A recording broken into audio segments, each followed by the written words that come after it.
we'll press on. So Daniel was just going to start with a bit of background from his perspective, and then I'll dive in from the imaging and the neurology side. Okay, so by way of introduction, I think that a key question in personal injury cases that you're involved in, and also our clinical cases, is whether the persistent symptoms are caused by the initial traumatic brain injury. And as you all know, there are common problems following traumatic brain injury, and this can often include the cognitive domains. And typically in traumatic brain injury, our patient's memory gets affected, their speed of information processing gets affected.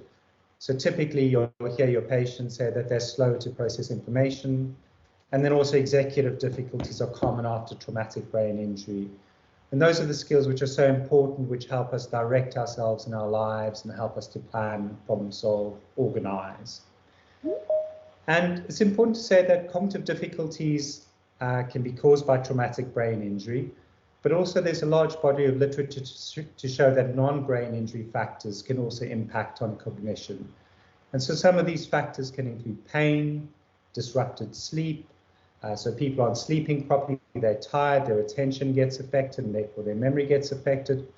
And then there's also the psychiatric factors. So for example, depression, post-traumatic stress disorder, anxiety, and even somatic symptoms. And there's often a debate, I think both clinically and medico-legally, whether the individual's ongoing cognitive difficulties are caused by the traumatic brain injury, or whether they're related to other factors, or whether it's actually a combination of both. And MRI is key in identifying brain imaging, but interestingly, conventional imaging is often normal. And what we found is that advanced MRI methods such as diffusion tensor imaging provide increased sensitivity to identify injuries. And it's also proving very helpful in helping us work out whether there's an ongoing organic basis to these cognitive difficulties. And I'll hand over to Professor Sharp now.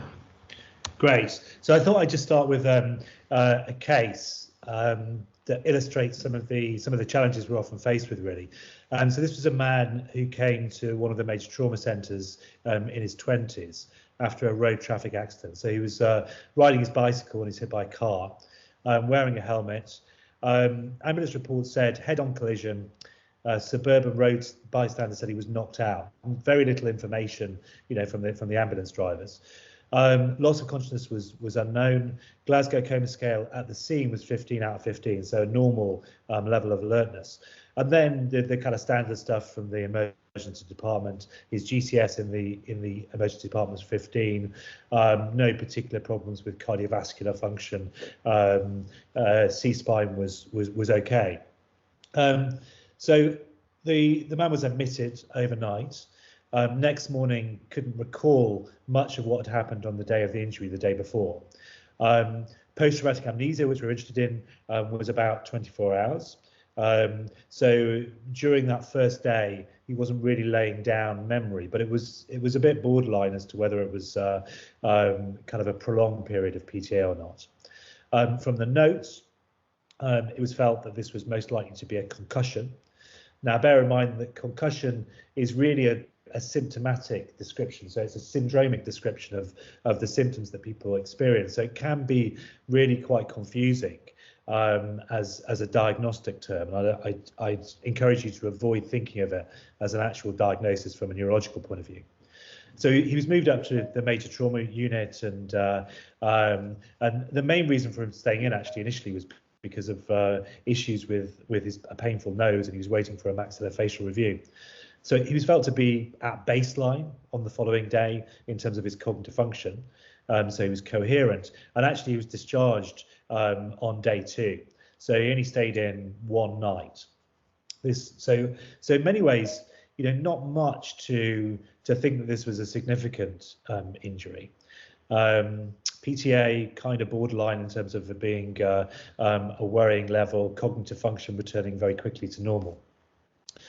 But then if we zoom forward to 12 months, I suppose at the point where you might be involved in this case, actually there were lots of problems.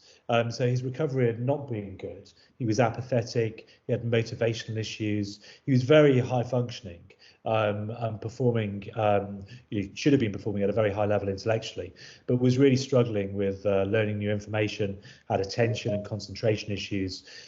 These are his cognitive tests actually in various domains. I mean, the details aren't particularly important, but he was really a very low level in terms of his performance relative to what would be expected for his estimated IQ. So, I mean, the point here is that it was a pretty, in some ways, a relatively marginal kind of injury initially, but had led to, long-term problems which were very disabling at 12 months. So at this stage, he was having input from neuropsychology, occupational therapy, vocational therapy. He'd been started on methylphenidate as a cognitive enhancer. So lots of therapy input was necessary, and lots of kind of issues that were going on. Now, we actually have a video of the case, and the part of the reason for showing this is to show that although we might not have been sure about the severity of the injury, when you view the video, it seems much more understandable why there might be long-term problems. So you can see him riding his bicycle along the road there, and you'll just see the car, which is completely on the wrong side of the road, going at speed. If we just play that again, you can see him coming along there. The car runs straight into the front of him. He flips up, does a few somersaults, and then lands heavily. So you can quite imagine, I mean, we don't always have the video, but you can imagine how that might have caused really significant brain injuries. Now, how do we investigate this? Well, neuroimaging, as you know, is key to the investigation of brain injury. And often in this situation, what we're really interested in is initially whether there has been a brain injury or not. So patients coming to the major trauma unit will almost immediately get CT scanning, as you'll be aware. So they'll pretty much be scanned head to toe. And the reason for that is to look particularly for any evidence of obvious bleeding and bony injury. And so in the context of the head, we're interested in whether there's been a skull fracture, whether there's significant bleeding within the cranium. And that will be apparent, very, very quickly, and is the basis of much of the major trauma unit kind of management. But what it's not very good at showing is exactly what's going on in the brain. So the CT scan is not the way to look at brain structure, apart from very gross changes. What we need to do is to use the MRI, so magnetic resonance imaging, very standard, obviously available across the board on the NHS, and that really is the way that we need to use that modality to look at brain structure. And what I'm going to focus on today is really talking about the ways that we use MRI in the context of evaluation of traumatic brain injury. So I'm not going to say any more about CT scanning.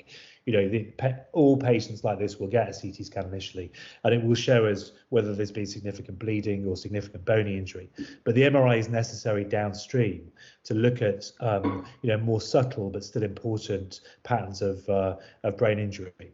And what we're going to talk about today is all stuff that can be done on standard MRI machines which are deployed throughout the NHS. So I'm not talking about any special kind of machine or particularly a special acquisition on the MRI scanner. And I put that in context. Many of you may have been reading about MEG scans and things like that, which are a completely different type of investigation using a very different type of machine that's not widely available. So this is stuff that we can do on standard MRI machines. So just a word about focal brain injuries. So often we think about focal and diffuse patterns of brain injury. So focal injuries are injuries that are in a particular location that are often obvious on CT scans or on MRI imaging. We'll see a location of bruising within a particular part of the brain. And what I'm showing you here is the typical distribution of these type of injuries. We often see them, this is the lower part of the front of the brain, so the frontal lobe, the orbitofrontal cortex it's called. We often see damage in this location, and then also damage in the temporal poles. Now this is not usually a diagnostic issue. Normally we can pick up these injuries using CT or MRI scans. And also what's interesting is that often they don't relate very clearly to long-term outcomes. We often see patients with injuries in these locations who do extremely well. And conversely, we often see patients who have nothing in the way of focal brain injury who go on to do badly. And that was the case in the case that I told you about. So this gentleman's CT head scanning was completely normal, and his standard MRI imaging was also normal. These are some slices through his MRI scan. We can set the scanner up to acquire basically different kinds of images. So the T1 and the T2 flare images are two different types of image that give us slightly different resolution on the brain structure. But both of those are completely normal. I mean, you can see that we get very nice detailed images of brain structure. So there really wasn't anything on his basic imaging to explain why he had such a poor and persistently problematic outcome.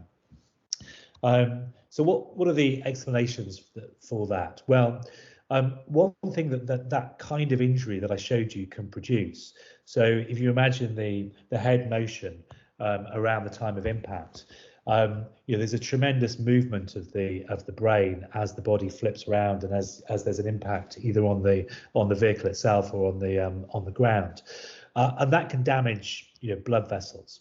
So if the blood vessels are severely damaged, then you'll see very large hemorrhages, and that will be apparent on CT images. But it's apparent that much more subtle injury to the blood vessels can be present that we would previously have missed. And now using an MRI technique called susceptibility weighted imaging, so SWI, we can pick up many of these relatively subtle changes on the images. And what this is really picking up, we kind of know from post-mortem work that what it's picking up are little bits of hemorrhage, so very small bleeding around the edge of the blood vessels. You can see on the cartoon on the right, this is a vein that's perforating down into the brain, the brain tissue. And what we're seeing is that the brain gets damaged by the forces that are exerted onto the vein, and you get little bits of bleeding around the vein, and that's essentially what we're picking up with this kind of imaging. And you can see it at the top here, these little black dots and the black lines that you can see here down here are actually very subtle bleeding that we can pick up using this particular sequence. And in our case here, on the right, you can see the SWI imaging, and if we blow it up, they're a bit difficult to read initially, but essentially the veins are very obvious. If you look on the right hand side of the image here, these are all normal veins. But if you look on the other side in the bit that's circled, you see these rather kind of round black areas, which are little bits of susceptibility dropout. So the scanner is very sensitive to, because it works as a magnet, very sensitive to the presence of hemorrhage, and we can see that along the length of the veins there.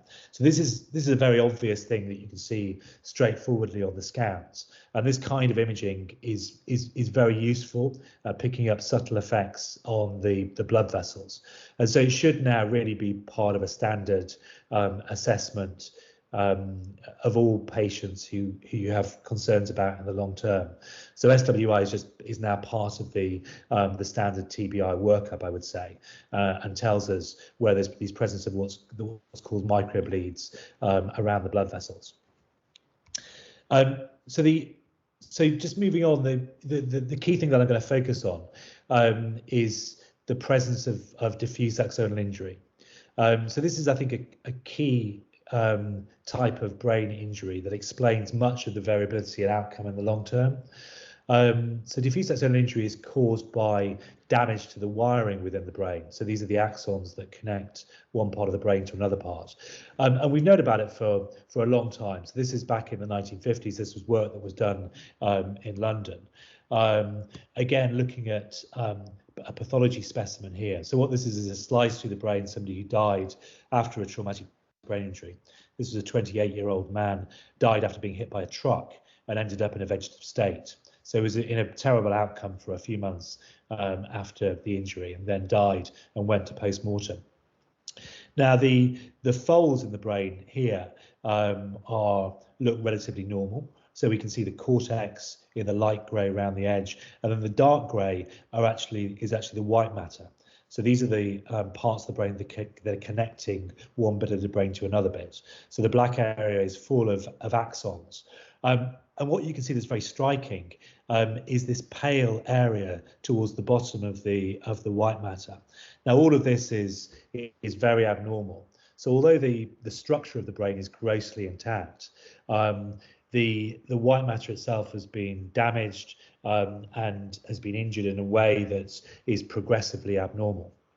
And this is actually at the heart of many patients who have very poor outcomes after TBI. So this patient ended up in a vegetative state, and many patients who end up in the worst possible outcomes like this, it's not because they have damage, focal injury around the edge of the brain, around the cortex. It's because they've kind of disconnected large parts of the brain by producing damage to the wiring, to the axons in the brain. So we can see this in a cartoon from one of our reviews on this. At the top here, this is a nerve cell, the nerve body, and this bit is called the axon. So this is the wire that connects the cell body to where it's communicating with at the end here. This is kind of blown up a little bit. You can see the axon has a load of kind of machinery within it that allows it to kind of maintain its integrity and allows it to transmit impulses. What happens after injuries is that gets disrupted, it gets damaged, the microtubules within the axons get distorted. You get quite intense inflammation around the edge of these damaged axons, which are driven by these cells called microglial cells. And then in the long term, this is kind of acting as the precursors for progressive neurodegeneration. So actually the cells and the axons die gradually over time if they've been damaged sufficiently, and that can lead in the end to dementia. So we know that there's this kind of connection between the initial location of injury and then these progressive problems that in the end can lead to a progressive decline. And the biology of this is relatively well understood now. The problem has been that we haven't had very good ways of identifying the location or the severity of this injury in the individual. We can see it down the microscope very easily, but in people who are alive, it can be more challenging to pick up. So this is where the diffusion tensor imaging comes in. Now this is an MRI method that allows us to look in great detail at the wiring of the brain. So this is a colourful kind of example from an individual subject. So this is a single subject. He's been scanned in the MRI scanner, and we can use it to generate this very detailed, beautiful kind of description or visualization of the structure of the wiring in the brain. So the blue bits you can see as it comes round. These are the corticospinal tracts. If we just play that again, you can see the blue tracts running from top to bottom. These are the tracts that connect the motor cortex all the way down into the spinal cord at the bottom here. As it comes round, the red bits are the bit of the brain called the corpus callosum. And this is the wiring that connects one side of the brain to the other side, and that's both those areas are particularly susceptible to the effects of injury. So we've been using this technique now for probably 20 years anatomically to really understand the structure of the brain, the connections of the brain, and now we can use it to identify the location of axonal injury, which can be useful at the level of evaluating individuals. So just to tell you slightly more about how it works, these are again pathology slices. This is now the midline of the brain, so it's in the middle. This bit is called the corpus callosum, I was just telling you about. So this is the tract, the white matter tract that connects the two hemispheres. And you can see these little areas of black in the corpus callosum. These are areas of hemorrhage that we might pick up on, say, using microbeads, or maybe not. They're relatively subtle.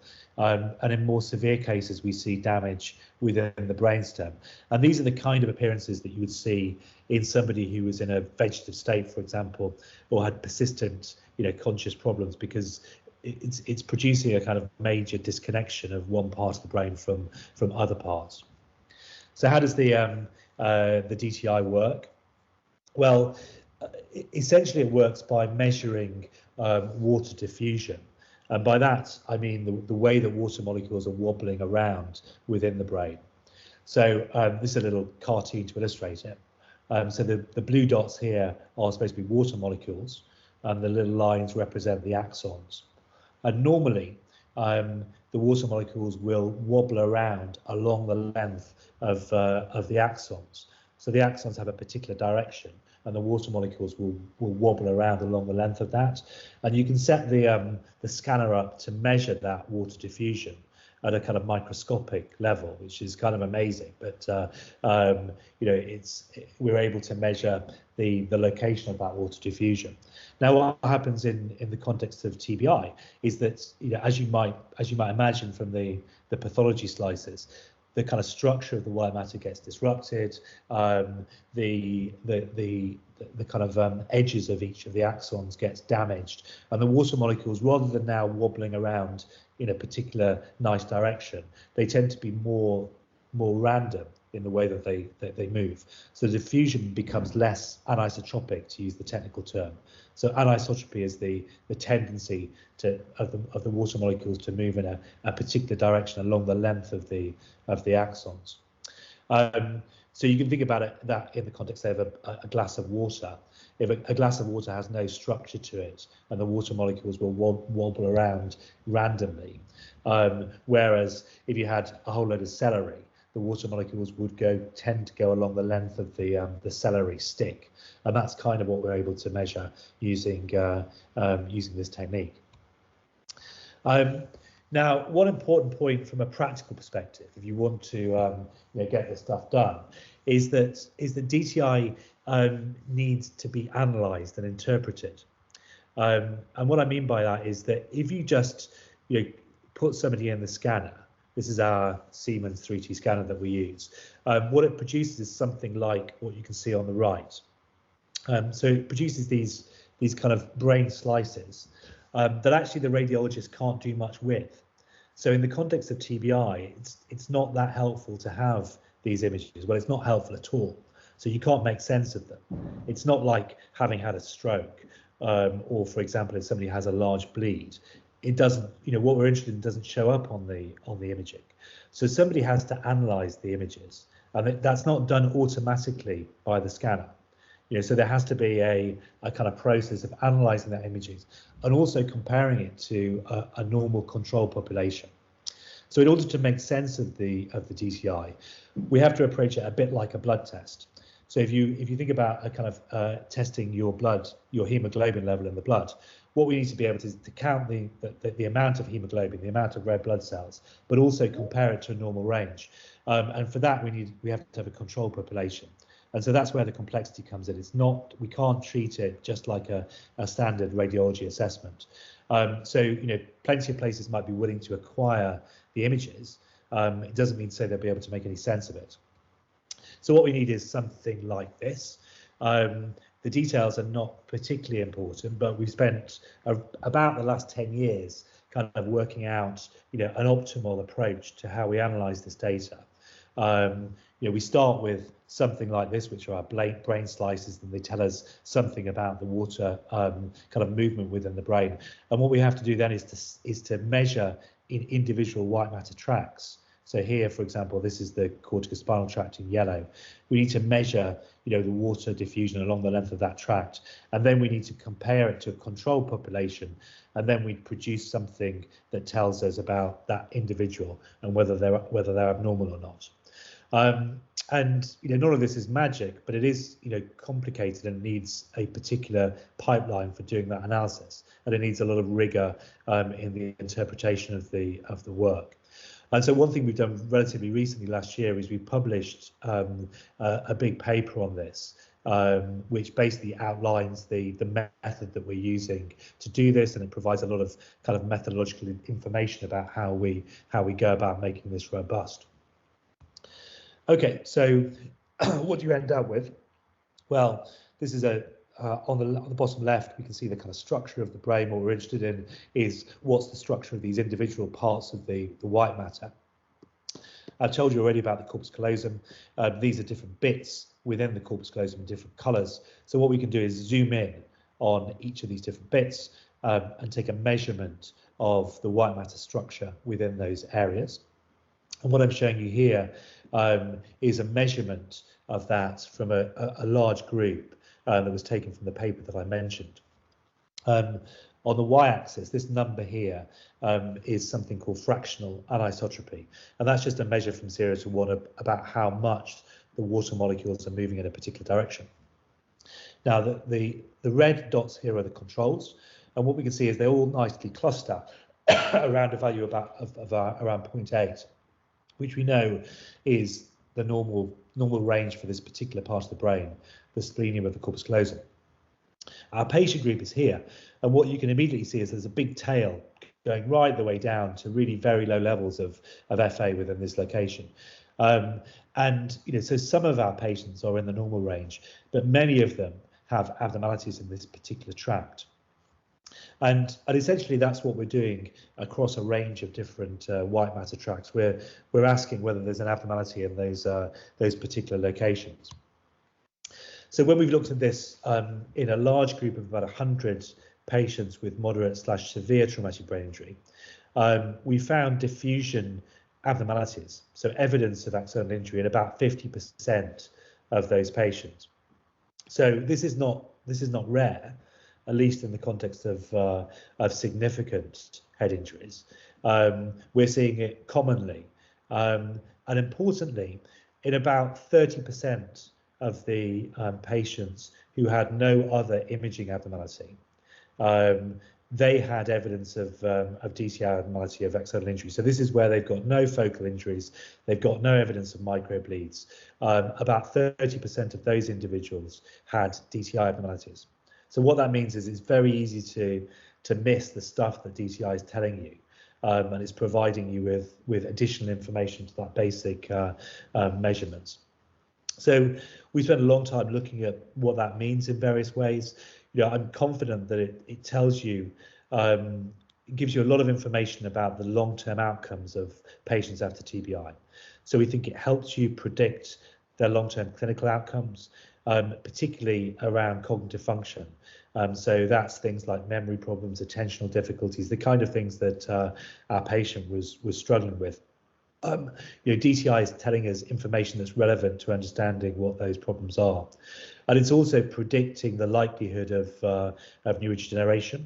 So we can measure the way the brain changes over time very, very accurately, and we can take a measurement of how much shrinkage there is in the brain, and that's predicted by the location of these diffusion measures of axonal injury. So areas that have damage are the areas that go on to atrophy and shrink over time. So there's a lot of relevant clinical information contained within these analyses. So this is the patient that I told you about. So I'll show you a few of these outputs. So this is what we produce as an individualized measure of white matter structure. So it's important to emphasize that most diffusion tensor imaging work is done at the group level, which we're not particularly interested in. We're not interested in what's happening with a group of 50 particularly. We're much more interested in what's happening at an individual level, and that's what we're interested in the personal injury context. Is there abnormality for this particular individual? So what we're doing here is we're comparing the structure. So if you look here, this is the body of the corpus callosum on the left. It has an FA of just under 0.8, which is what we'd expect, and the black dot is our patient, and this is within the normal range. So this little stick box plot here tells you the normal range. It's a bit like your normal range of a hemoglobin test. Well, these other bits here are other parts of the corpus callosum, but where this patient is abnormal is in another tract we look at called the inferior longitudinal fasciculus, which is in red here. So this is a tract kind of running along the bottom of the temporal lobe, and we can see that in this particular patient, it's roughly in the area where we're seeing microbleeds. So this patient had obvious microbleed abnormalities. that I showed you before. And actually the diffusion abnormality is picking up and quantifying the structure of the brain in that particular location, saying that it's abnormal. So for this patient, I think the combination of the microbleeds and the diffusion changes is telling us, is giving us really important information about the severity of the traumatic brain injury and about why this patient is struggling, with things like memory function in the long term because of the location of that injury. So I thought I'd just run through just 3 or 4 other cases briefly to show the fact that we get all sorts of combinations of problems. So at the top, I'm showing you some slices through. These are different cases, but slices through the brain scans, the traditional brain scans, including the SWI imaging. In the middle, I'm showing you the diffusion results. So these are always in the same format. And at the bottom, I'm showing you a kind of composite measure of their neuropsychological performance. This is in memory, reasoning, executive functioning, and processing speed. So these are the areas that tend to be affected by TBI. And so in this case, this gentleman had obvious focal injury. At the front of the brain here, you can probably make that out, but they've got big chunks of the brain missing. So this is a clear abnormality on the standard imaging. The patient also had some microbleeds, but had a normal diffusion scan. So diffusion is not always abnormal, even when there's obvious abnormalities on other imaging. And this patient actually was doing fine. So it made a good outcome, a good functional outcome, had no evidence of cognitive problems. A different patient here. So this is a patient with no evidence of focal injury, but the presence of microbleeds. So there are some microbleeds highlighted in red here on the scan. This patient had very abnormal diffusion tensor imaging results. So the red dots are the patient's values, and you can see that they're basically pretty much all outside the normal range for all of the tracks.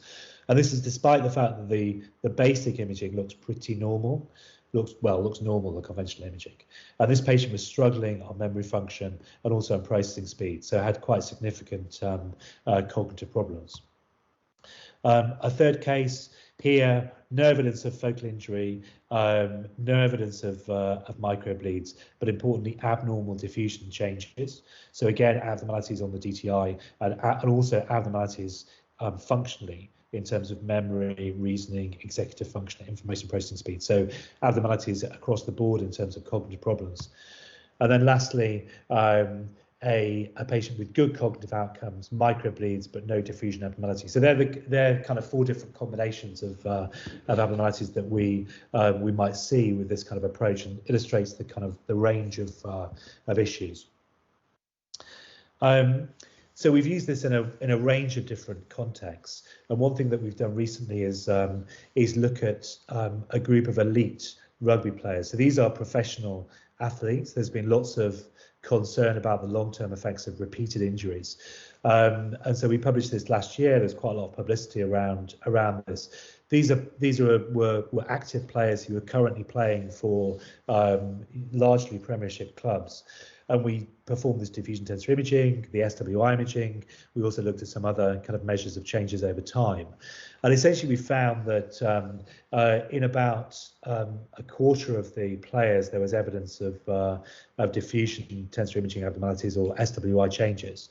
This is one example of a player who'd recently been concussed and who had changes within the corpus callosum and also alterations in the corticospinal tract.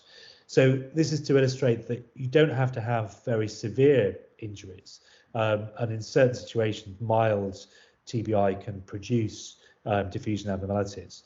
But it can be helpful in terms of kind of clarifying whether there may be kind of long-term injuries caused by, for example, repeated injuries in the context of sports.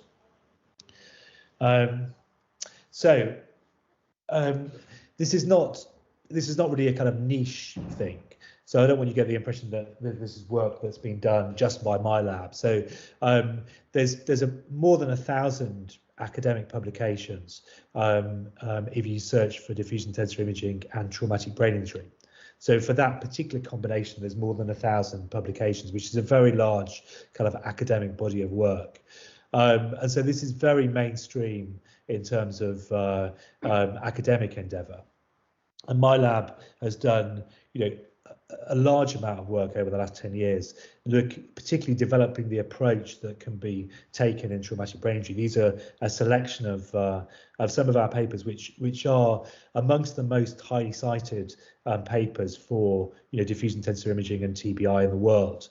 So we've looked at it in a whole range of different contexts, and there's lots of evidence that it's giving us kind of useful information in various contexts, I think.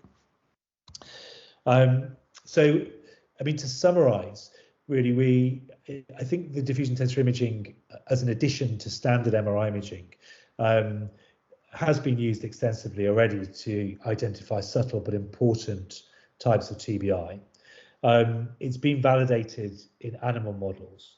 I haven't got into that, but we've done some validation, others have validated, but we kind of know what the imaging changes mean into the context of a brain injury in animal models. It can demonstrate abnormalities in the context of otherwise normal scans, and that's not that uncommon. I'm sure that it helps us in understanding the long-term clinical outcomes after TBI, and we can use it to explain both abnormalities of brain function that we might see, but also the types of cognitive problems that patients often experience after TBI. So those patients that are classified as being abnormal also have a higher chance of developing particular problems with memory, attention, information processing speed, and executive function. And we've shown, and I've tried to kind of explain to you how we can use that not at the group level, but at the individual level to make kind of diagnostic judgments about individuals that are informative clinically, and I think also in a medico-legal context. So what are the, for the naysayers, one of the criticisms often leveled at DTI is that it's non-specific. So, how specific are the DTI abnormalities that I've told you about? Well, I mean, one thing to say in answer to that is that this is true of any neuroimaging abnormality, really. You always have to interpret the abnormalities in the context of a particular case. And this information is just one piece of evidence that has to be weighed with everything else. So, we have to view this in the round and look at it in the context of everything else that's going on. In our cohort, when we did our detailed analysis of this, basically the controls had no more abnormality than you would expect by chance. So, between 2 and 5% of the 100 controls that we looked at specifically had an abnormality, which is what you'd expect from the level that we set the statistical test at. So there is no abnormalities that we're seeing in controls over and above what we'd expect because of the way that we're thresholding the testing. But it's true that DTI abnormalities are seen in other diseases. So there are some specifics about the distribution of the changes that we're seeing and the particular nature of it, which will make TBI more likely. But we can see DTI abnormalities in other diseases. So one question is, does a particular individual have any of these? I mean, in my experience, often our subjects or the individuals, are relatively young. They often don't have much in the way of premorbid problems. So there isn't really a good explanation of why they should have what's often very marked diffusion changes. But it's true that one should always consider the past medical history of an individual. We need to know what had gone before, and is there a chance that there was an abnormality there before. We should consider carefully the age of an individual. And one thing that's really important is the controls you're using to kind of derive the measure of FA should be age matched, because FA does change with age. So you need to bear that in mind. And is it possible that the injury is interacting with some abnormality in the white matter that's there already? I think that can be the case, particularly in elderly individuals. So we often see really quite bad outcomes after injuries in older individuals. And in my view, that's because there's likely to be an interaction between some abnormal white matter and the effect of the injury. And just to end on the issue of specificity, I mean, we're seeing very large changes produced by TBI. These are not subtle changes, and they're very obvious at the individual level, and they're much larger than most of the other types of diseases that are producing changes. So for example, we're seeing about 20% of the variance explained by TBI, and that's in comparison to less than 1% explained by age and less than 1% explained by gender. So there's a big effect of TBI, which can be obvious to see and much bigger than other situations, I think. So what about its use in clinical practice? I think the biggest barrier to it being used very widely, say in the NHS, is simply that you need to do the analysis. It's not a question of just looking at the pictures. Somebody has to do the analysis, and that's where that's why it's not used more routinely, more widely.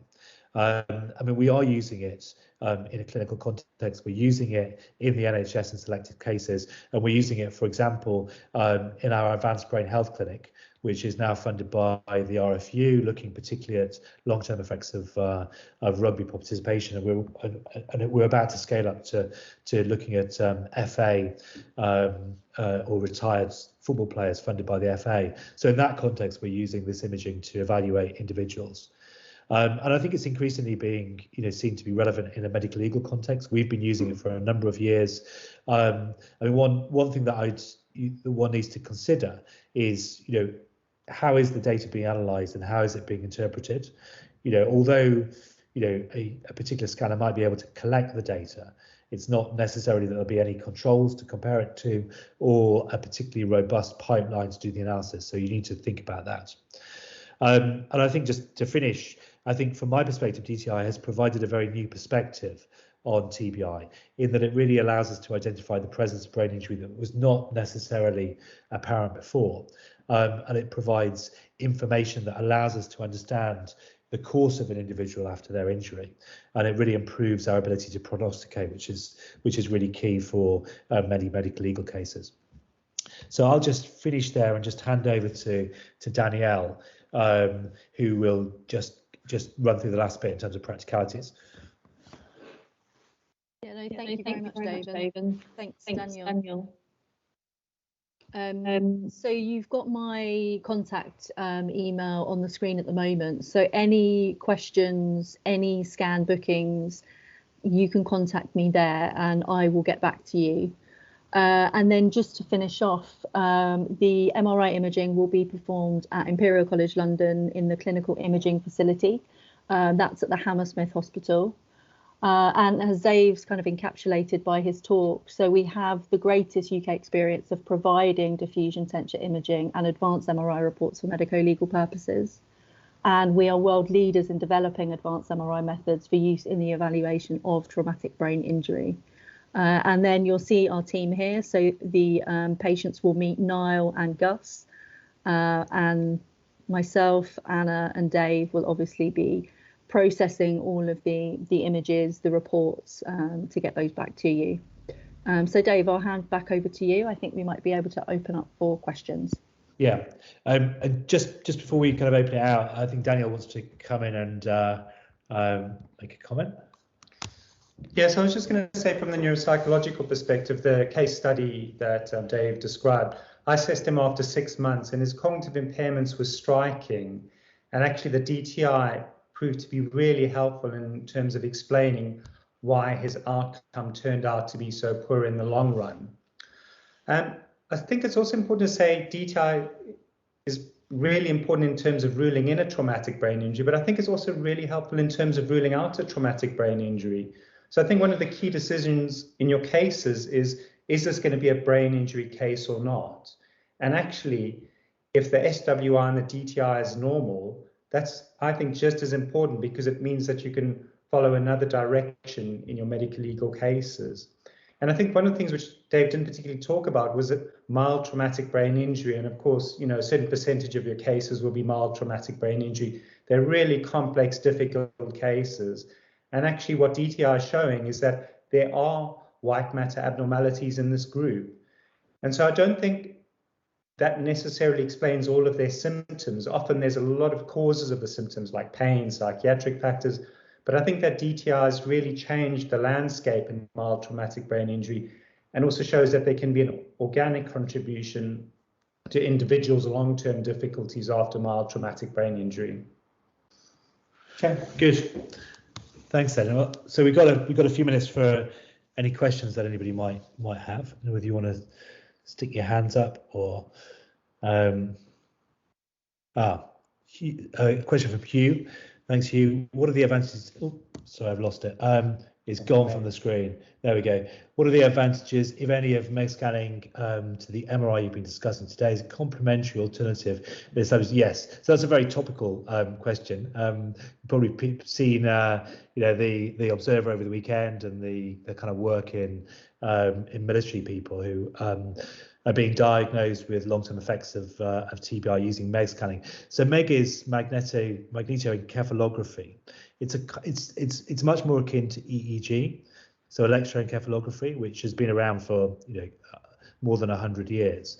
It's giving us an electrophysiological kind of measure of brain function.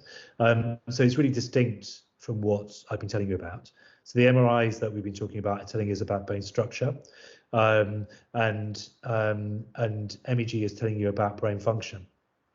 So we can look at brain function with MRI, but actually, it's very useful at the group level, but not terribly useful at the individual level because it's just so noisy. I have to say I'm unconvinced at the moment that MEG is at the stage where really it can be used robustly, at the individual level. I mean, it might be. I'm not really seeing the evidence that it could be, or that it is accurately. So, and also MEG scanners are not widely available. Diffusion tensor imaging is available on pretty much all scanners now. I mean, the sequences are all there, so it's a much more mainstream kind of endeavor, I think. So Chris, I think you've asked me about whether a negative DTI can really rule out organic damage. And I mean, as you'll know, there's a range of opinion about this, and I think there probably are some experts who will diagnose diffuse axonal injury even if the DTI is negative. I mean, my own perspective is not to do that, but I'm more cautious. I prefer there to be positive evidence of organic brain damage. I'm not sure, Dave, if you've got a different thought. Yeah, I think the answer is no to that from my perspective. I mean, I don't think it can. Obviously maybe we'll get a bigger microscope in a few years' time. I mean, we're doing work on the new 70 scanner, which is an even bigger magnet, and maybe we'll be more sensitive at picking things up. But I think you can't say that there's definitely no damage there. All you can really talk about is how confident you are in the evidence that you have that there is damage. And I think it's giving you more evidence, more positive evidence of that. I'd be cautious about the situation where everything is negative about how much you can really say about that. Then Richard said, what is the current approximate all-in cost of obtaining the DTI plus the temperature? So Danielle, do you have the cost to hand? Yep, I do, yeah. So it's $2,529.94 plus VAT. Yeah, so that's a combination of the imaging costs and then also quite extensive sort of interpretation and the analysis pipeline that we talked about. Are there any good alternatives to DTI for patients unable to undergo MRI scanning due to having a pacemaker? Yeah, so this is something we come up about periodically. So at the moment we can't do pacemakers, mainly because the pacemakers need to be checked afterwards. So there needs to be an electrophysiology kind of check after you do the scan. It's not really that there's a massive problem. It just has to be checked. I think that there isn't a good alternative. To the kind of stuff that we're saying. It may be that needs to be done somewhere where they are better set up to do that post-scanning check.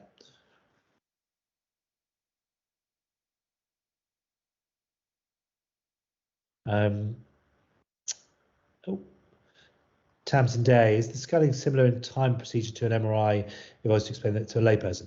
Yes, so from a lay perspective, it's exactly the same. It's the same scanner, and in fact, we collect the standard sequences at the same time. So we do T1, FLAIR, SWI, DTI in a long sequence. So if you can have a normal MRI, you can have the diffusion scanning. It's noisy. The MRI is completely safe. We give them earplugs. it's kind of fine. Some people are a bit claustrophobic, and that's something that we do our best to accommodate. But the vast majority of people can can tolerate this.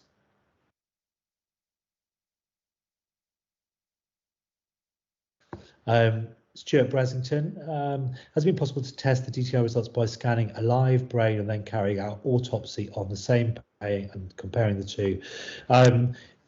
Yeah, that's a good question. There has been some post-mortem correlation, not much. It's very difficult to do that. What there has been much more of is animal work. So we do have animal models of brain injury. My group, for example, has done some animal modeling where we produce a brain injury and then we scan and then we sacrifice the animal and we look at the correlation between the two. And there's a good correlation. There's a good correspondence between the location of brain imaging abnormalities and the abnormalities we see in the brain. So no option for an open scanner, not from us. I mean, maybe, certainly you can get open MRI scanners. I'm not aware of anybody that does the diffusion work, but that might be available. What was the age range of the control group? Yeah, so we looked at this a lot in the paper, actually, in a lot of detail, and we use a control group of about 20 years of age, or maybe 15. Gus, are you on the line? Are we using it? Is it 15?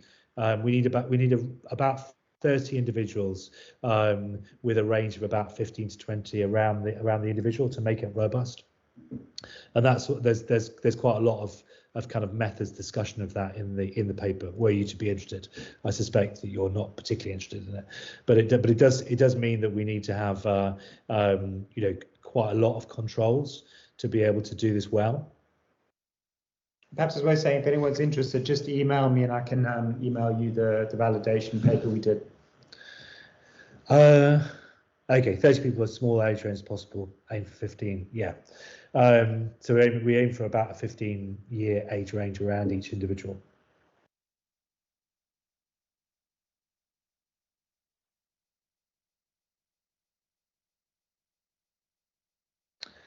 Good, so I'm not seeing any more questions.